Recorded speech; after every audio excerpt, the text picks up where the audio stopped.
لله نحمده ونستعينه ونستغفره ونؤمن به ونتوكل عليه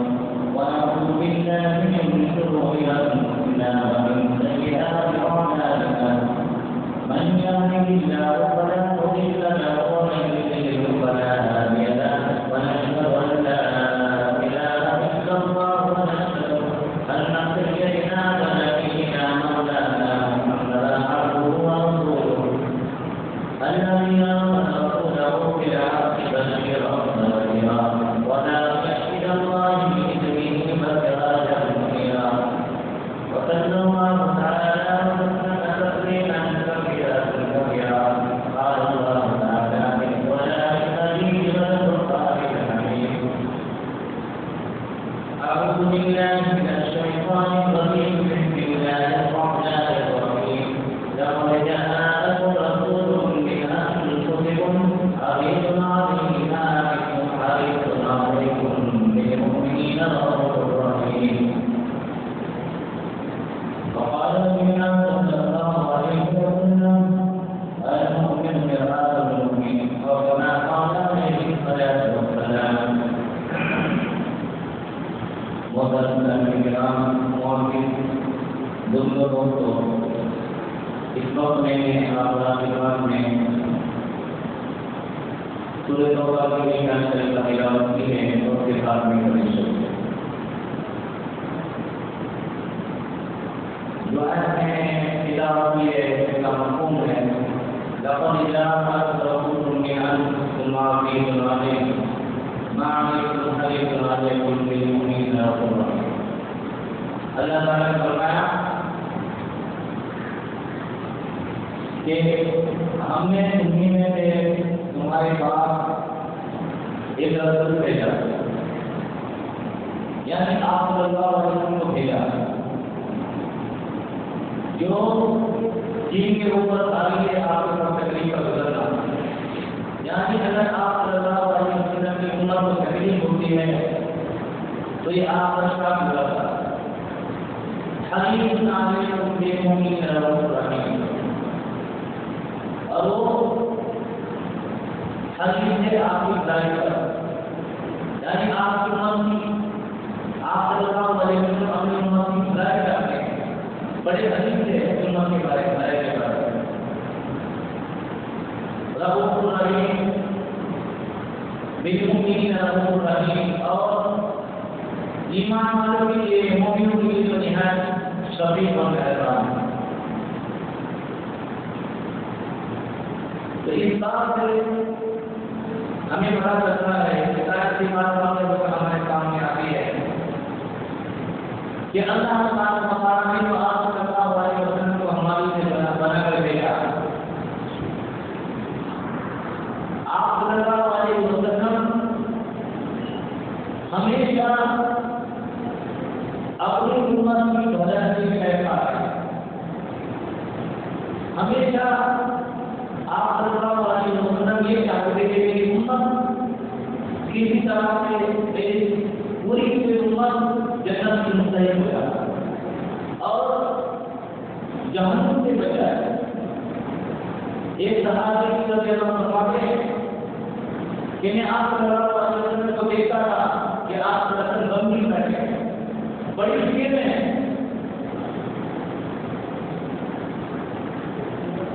تو میں نے پوچھا یا رسول اللہ کہ آپ ہمیشہ غمگین رہتے ہیں؟ تو آپ صلی اللہ علیہ وسلم نے فرمایا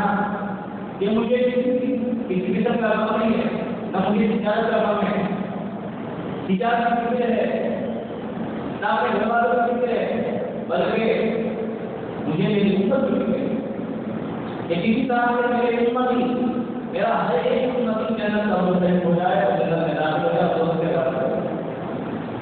تو ہمیشہ آپ صلی اللہ علیہ وسلم اپنی امت کی فکر کرتے. اس لیے اللہ نے فرمایا کہ ان کے اوپر شرط گزرتا ہے جب کسی مومن کو تکلیف پہنچتی ہے، اور آپ صلی اللہ علیہ وسلم بڑے حریص ہیں آپ کی امت کی بھلائی کے لیے، اچھائی کے لیے، اور یہاں سبھی مہمان اپنی امت کے لیے.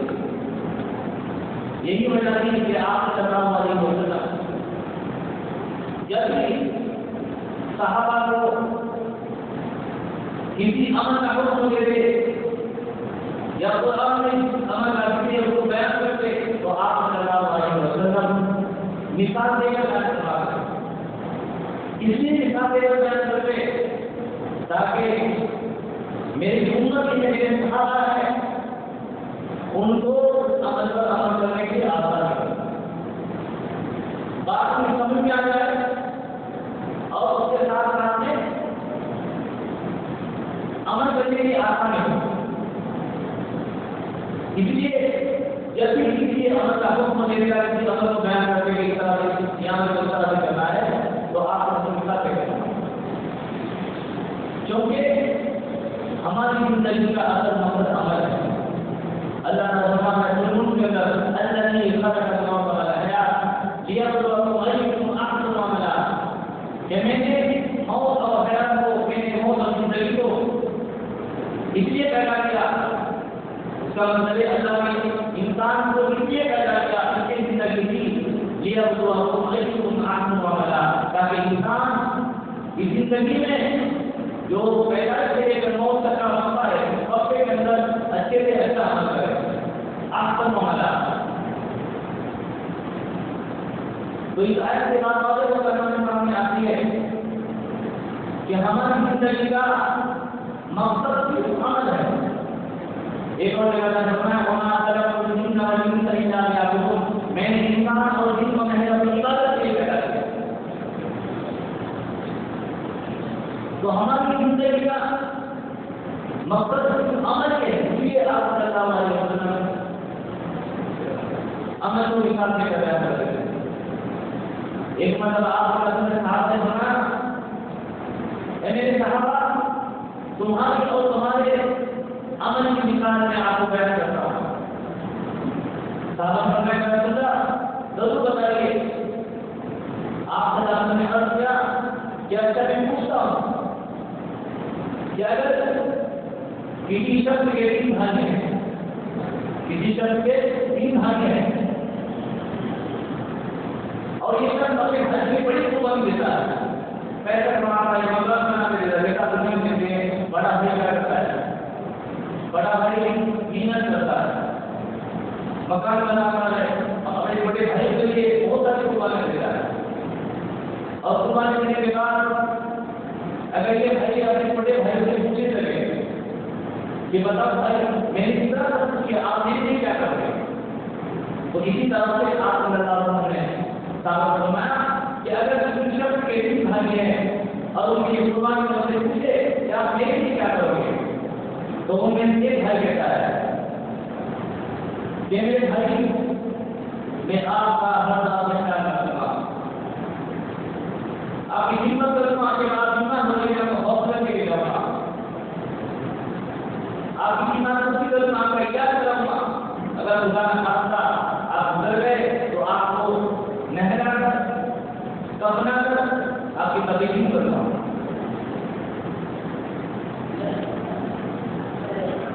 اس کے بعد آپ نے فرمایا کہ بتاؤ آپ کا کون سا بھائی ہے، آپ کا جو بھائی ہے یہ آپ کی بیوی، آپ کے بچے اور آپ کے ماں باپ، آپ کے رشتہ دار، یہ فرما کے رشتہ ہے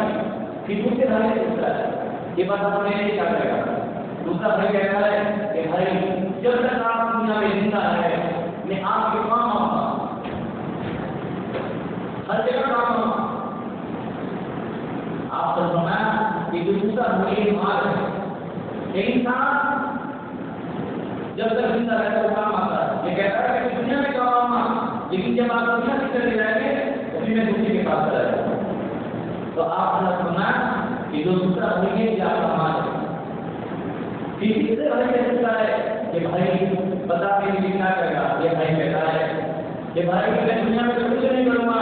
لیکن جب آپ گزر جائیں گے آپ کو دفن کیا جائے گا،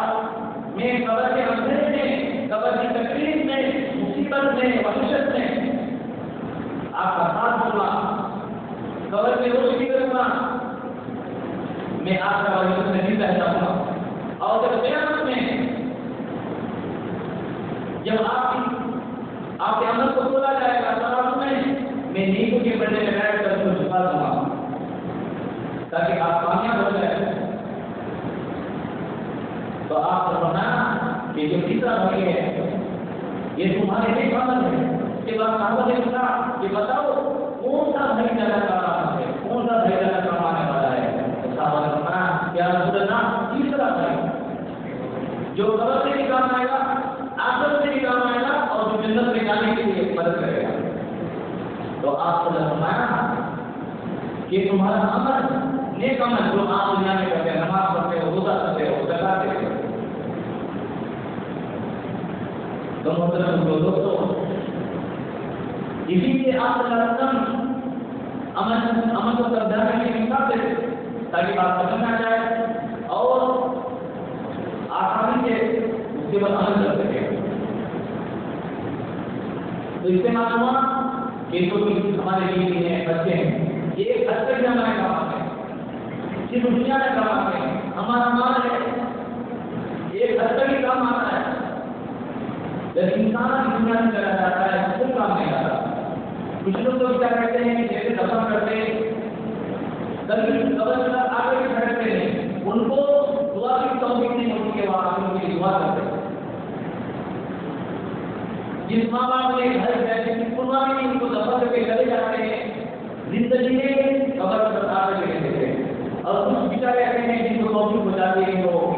خدا کی تلاوت کر کے یاد پڑھنے کے لیے دیکھا جاتا ہے.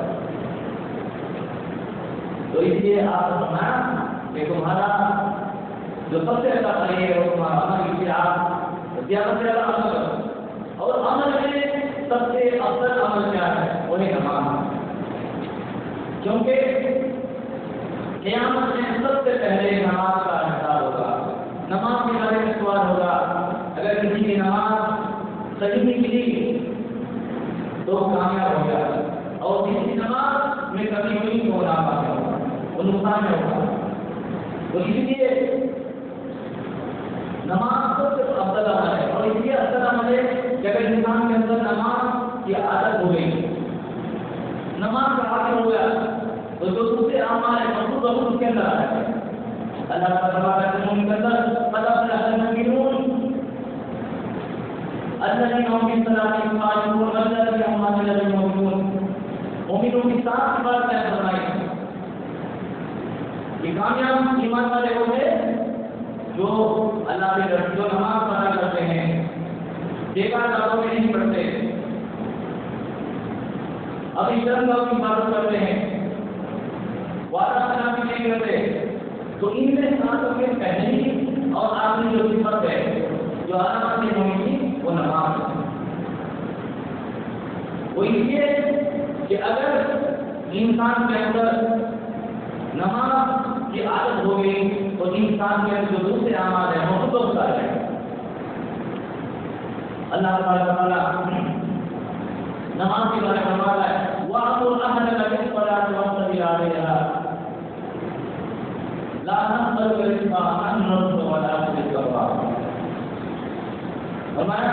کہ تم بھی نماز پڑھو, اپنے گھر والوں کو نماز پڑھو. اور